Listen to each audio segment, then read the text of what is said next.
Olá, hoje nós vamos fazer a leitura de Gálatas, capítulo 3, mais um devocional que nós estamos seguindo aqui a sequência do livro. Já lemos o livro de Romanos, já lemos 1ª e 2ª Coríntios e agora, prosseguindo, estamos em Gálatas.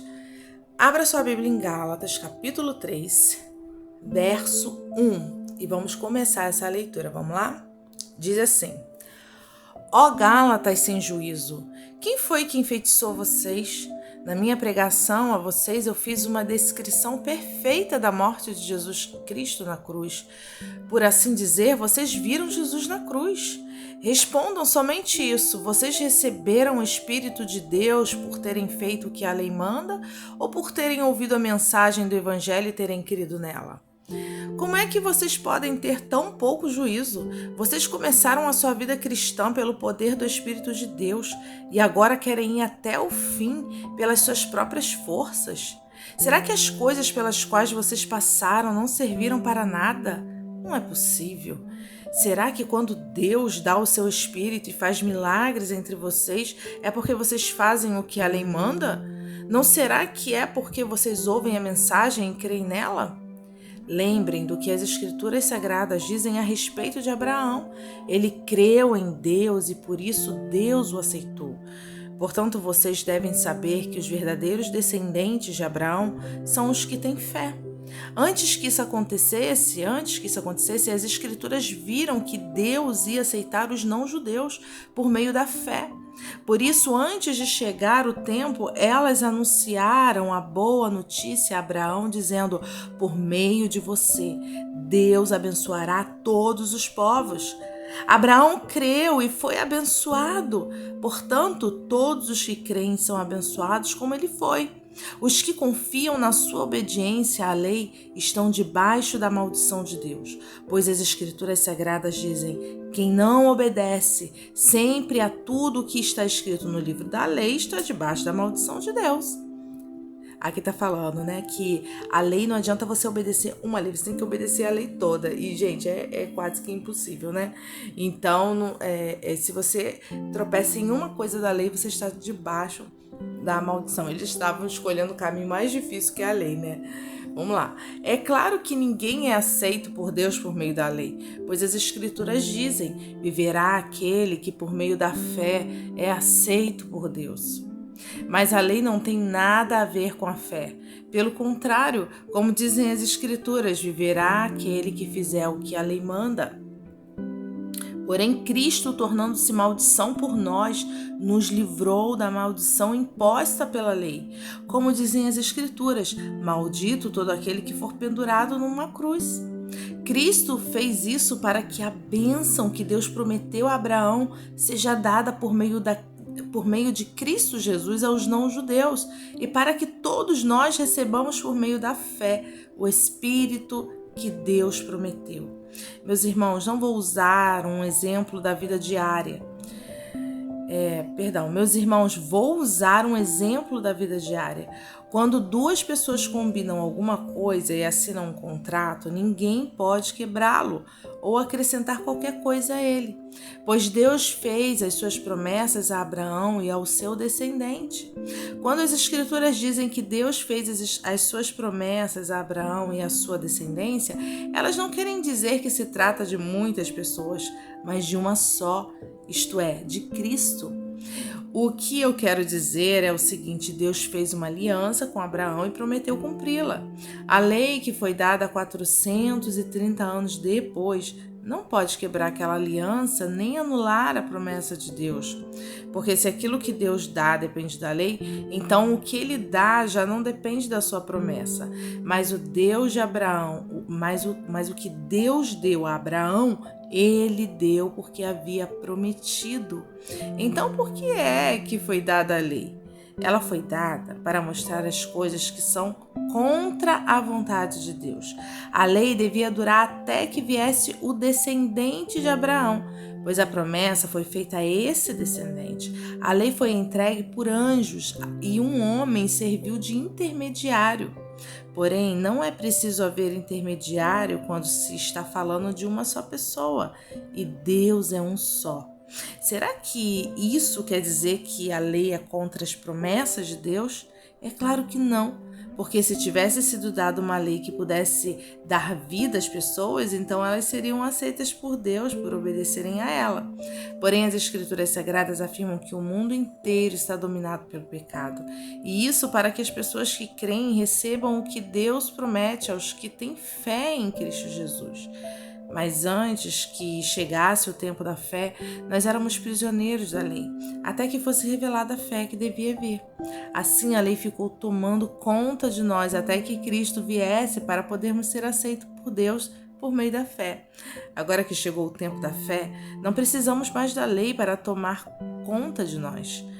Pois por meio da fé em Cristo Jesus, todos vocês são filhos de Deus. Porque vocês foram batizados para ficarem unidos com Cristo e assim se revestiram com as qualidades do próprio Cristo.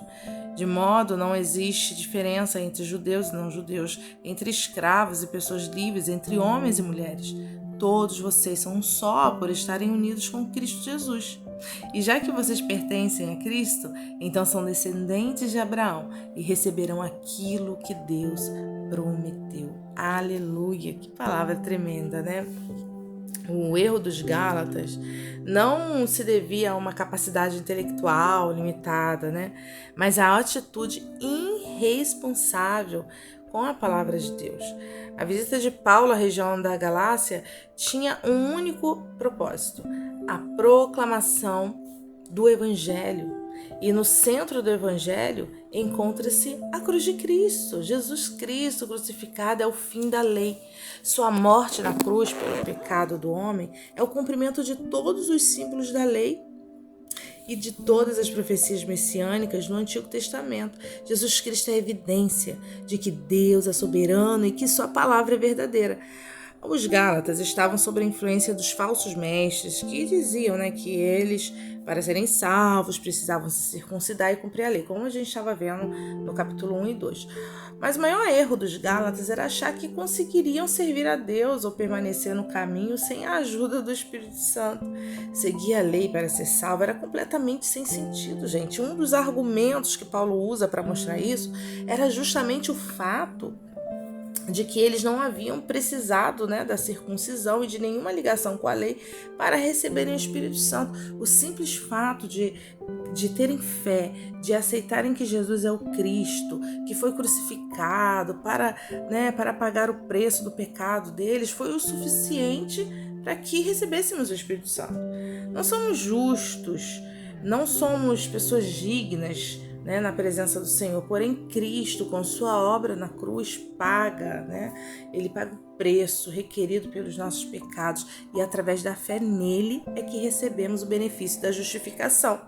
Lá em Gênesis capítulo 12, do 1 ao 3, diz assim: Ora, o Senhor disse a Abraão: sai da tua terra, da tua parentela, da tua casa, do teu pai, para a terra que eu te mostrarei. E far-te-ei uma grande nação, e abençoar-te-ei, engrandecerei o teu nome, e tu serás uma bênção. E abençoarei os que te amaldiçoarem, e abençoarei os que te abençoarem, e amaldiçoarei os que te amaldiçoarem, e em ti serão benditas todas as famílias da terra. Bem, note aqui que Abraão, ele não necessitou, ele não precisou ser circuncidado. Ele não precisou de nenhuma lei cerimonial para ser justificado e receber a promessa. Ele simplesmente teve fé e obedeceu ao Senhor. E Paulo estava deixando claro para os Gálatas a insensatez de acreditar que era necessário alguma obra da lei para que eles fossem aceitos por Deus. A lei, gente, ela veio por um tempo para mostrar o erro das pessoas, para mostrar o pecado das pessoas. Se você errasse uma coisinha na lei, você estava condenado por ela toda. A lei era olho por olho, dente por dente, era uma coisa terrível, muito dura. E Deus, ele traz a lei para mostrar para o homem que nós, por nós mesmos, através das nossas atitudes, nós não conseguimos nos justificar, gente. É difícil porque o pecado está na nossa carne. Por mais que a gente tente ser perfeito, a gente não consegue. Se não for o Espírito Santo de Deus em nós, se não for Jesus em nós não conseguimos. Porque nós recebemos o dom de Deus, o domínio próprio, o fruto do Espírito Santo, vem nas nossas vidas. O Espírito Santo nos dá força. No momento que você vai pecar, o Espírito Santo fala: epa, faz isso não. Aí tem aquela vozinha que dá até um susto, né? E aí você fala, eita, então o Espírito Santo ele te traz consciência, ele te traz a palavra. Então não tem como, gente, não tem como você ser justo, você se justificar a si mesmo através da obra da lei ou através da circuncisão. O homem natural, ele não consegue, porque a carne é terrível, a nossa carne é terrível demais, ela tem muita força. Então nós precisamos o quê? Receber Jesus como nosso Senhor, para receber o Espírito Santo, para que Ele nos ajude a vencer. O nosso espírito é fortalecido com o Espírito Santo para que possamos vencer as obras da carne. Lá no verso 26 diz assim, por meio da fé, né? Aqui no Gálatas 3:26. Por meio da fé em Cristo Jesus, todos vocês são filhos de Deus. No verso 27 diz assim, porque vocês foram batizados para ficarem unidos com Cristo e assim revestiram com as qualidades do próprio Cristo. Olha que tremendo. Ser revestido pelas qualidades do próprio Cristo. Nós só precisamos acreditar que Cristo é suficiente para nos dar salvação. O que Cristo diz, o que Cristo fez e faz é suficiente. A partir do momento que começamos a acreditar que Ele é o Salvador e o Cordeiro de Deus, nós procuramos o quê? O batismo, que é o símbolo de uma nova vida. Quando começamos a crer e o recebemos, somos selados com o Espírito Santo. E a partir desse momento vamos começar a caminhar com Ele, dia após dia, em comunhão com os nossos irmãos. Juntos somos o corpo dele, ele é a cabeça desse corpo.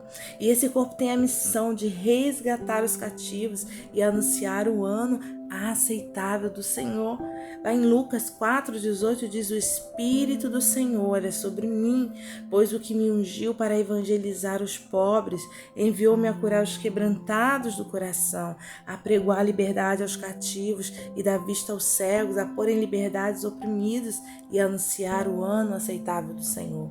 Gente, nós somos chamados por Deus para uma nova vida. Nós somos chamados, através de Jesus, nós somos salvos. Então não tem isso de, hoje tantas pessoas estão resgatando, a gente vê, costumes judaicos, querendo colocar dentro das igrejas e tal, como se quem não fizesse aquilo está errado, de descobrir a roda, Mas não é isso, gente.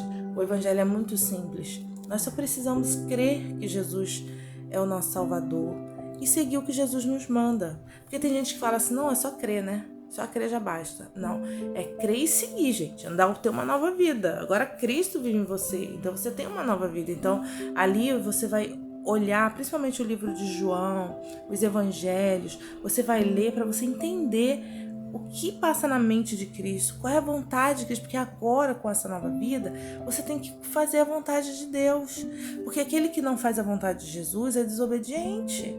Então não adianta, agora eu creio, tô em casa, não, eu creio, não, tô crendo, já tô salvo. Não, gente, é viver uma nova vida, é viver uma vida para Cristo, é viver a vida de Cristo, é uma caminhada. Não é crer e acabou, não. Já criei, tá tudo certo, já fui salvo, uma vez salvo para sempre, aleluia. Posso ficar em casa, posso ver. Não é assim.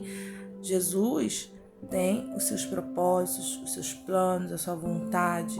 Então agora nós vamos lá, mergulhar na palavra de Deus, mergulhar para entender o pensamento, a mente de Cristo. O Espírito Santo vai nos revelando e a gente vai vendo uma nova vida, e através dessa nova vida o Senhor vai nos usando para que a gente resgate os oprimidos, que a gente vive uma vida de milagre, uma vida transformada por Ele. Então agora nós temos um compromisso. Quando você desce as águas ali, você tem um compromisso agora com Jesus, de andar como Ele andou, de falar como Ele falou, de viver como Ele viveu, e as alegrias e as dores também, porque a Bíblia diz que no mundo tereis aflições, mas tem de bom ânimo. Jesus disse, eu venci o mundo. Então a gente passa por todas as lutas, por todas as aflições e saímos vitoriosos, porque nós cremos que o Senhor está conosco e nós vamos receber a nossa vida eterna. Mas é preciso ter comunhão com Cristo, comunhão com o corpo de Cristo. Ele diz, eu sou a cabeça, O corpo são vocês. Então se unam, andam em união, amando uns aos outros ali. Jesus fala, né? Tem até na palavra que se você for fazer algo para alguém, para você dar preferência aos irmãos da fé. Olha só, porque é um corpo, gente, é uma união que o diabo não pode quebrar, é uma aliança inquebrável. Então agora você tem os seus irmãos da fé e você vai lutando para arrebanhar mais e mais almas para esse reino maravilhoso que é o reino de Jesus. Que o Senhor possa te abençoar, que essa palavra possa entrar no seu coração. Nós estamos estudando aqui o livro de Gálatas, né? Que os Gálatas estavam ali sendo persuadidos por falsos mestres, querendo colocar a lei. Não basta crer em Jesus, tem que seguir a lei, tem que se circuncidar, tem que seguir aqui o que a lei manda, né? Então nós estamos estudando aqui o que estava acontecendo e Paulo ali confrontando os Gálatas. Amanhã prosseguimos o capítulo 4 até o fim do livro de Gálatas e assim vamos dando prosseguimento a todos os livros, né? Filipenses, Efésios, todos os livros que vêm depois de Gálatas. E ali nós vamos conhecendo a vontade do Senhor, a revelação divina de Jesus, né, que deu para os seus apóstolos, para que possamos seguir ali firmes com Ele, né, e dar prosseguimento a essa obra maravilhosa de Jesus que não acabou, gente, não acabou, né? Ela continua até a vinda de Jesus. Que o Senhor te abençoe, que o Senhor nos abençoe. Senhor, muito obrigado por essa palavra, muito obrigado pela revelação do Teu Espírito Santo em nós. Traz o convencimento, traz o ânimo que precisamos, Senhor. Que o Teu Espírito Santo nos transforme, Senhor, nos confronte, Pai, e que possamos verdadeiramente, Senhor, sermos pessoas nascidas de novo. Vamos andar em novidade de vida, Senhor. Eu te agradeço por essa palavra, Pai. Muito obrigado, Senhor. Nós te amamos, Jesus, nós te amamos. Fica conosco nesse dia, nos dê ânimo, nos dê alegria, Espírito Santo. Nós precisamos de alegria, de força, de coragem para resistirmos, Senhor, a tantas coisas que vêm contra nós. Senhor, nos dá sabedoria, abre nosso entendimento para a Tua palavra, para a Tua vontade, que tudo que vamos fazer, Senhor, a gente possa perceber qual é a Tua vontade. Pai, muito obrigado, Senhor, pela Tua presença, porque a Tua presença é o mais importante das nossas vidas. O que seria de nós, Senhor, sem a Tua presença? Eu te agradeço, Pai. Muito obrigado por tudo, Jesus, que Tu tens feito nas nossas vidas. Graças te dou, Senhor, em nome de Jesus. Amém, amém.